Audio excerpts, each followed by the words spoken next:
ECD centres play a key role in poverty-stricken communities, specifically women and young children. These centres also play a critical role in keeping young children safe. Greetings to the team at two more from Mzansi Edge, still tracking the entire outline of South Africa. Best regards, and we'll chat to you again from Rimpasma, if that all goes well, for the next good piece of two more work. Dr Joan Van Niekerk, a long-term advocate for the protection of young children in South Africa. Today we'll be taking a closer look at the protection and safety of young children and looking at why it is so critical to give young children a good start in life. So why is safety and protection so important in the life of a young child?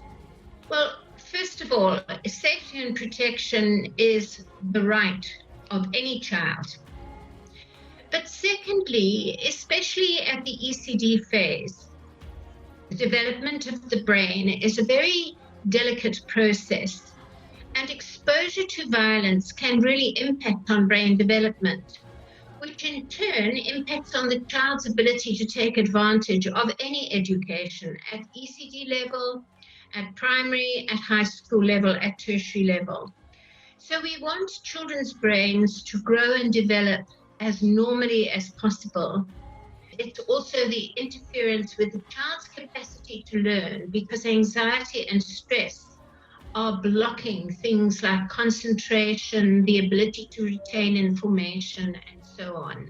How does the closure of these ECD centres and programs impact the safety and protection of young children in poverty-stricken communities?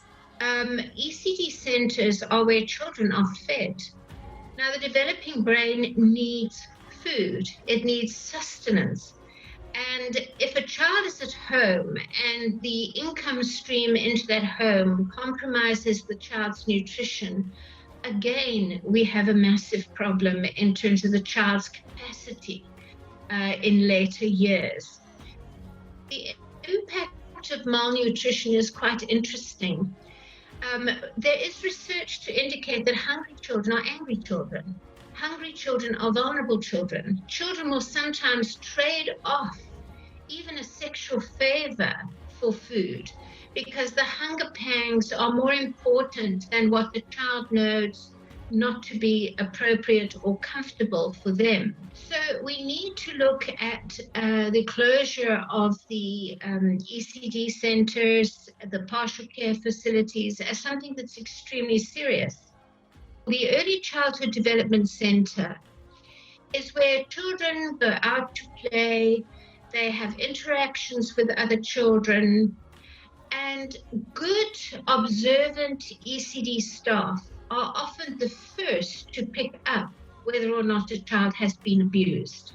And so it is important that we see these centres as the second line of protection after the family. The family is obviously the child's first child protection system. Where that fails, or there is child abuse at home, or exposure to violence at home, the ECD centre for the very young child is the next layer of protection for that child, and observations of the child's behaviour often provide clues as to what is happening to that child at home. What is the kind of role of the community that they can play in protecting and keeping young children safe?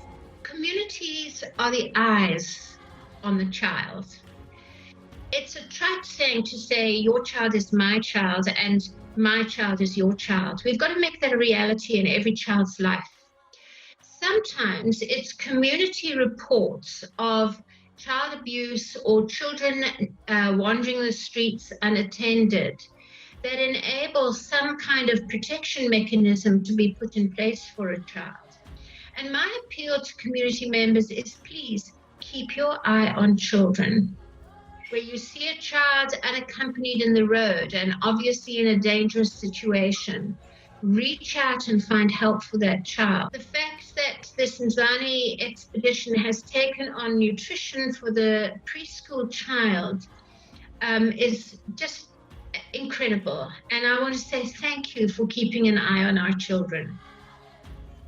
thank you, Joan, for highlighting this critical issue. Food security as a result of COVID-19 have made young children even more vulnerable. Ensuring that ECD centres and programs reopen is essential to keeping our young children safe in the community, and we all have a crucial and very, very important role to play in making this happen. That's it from our side.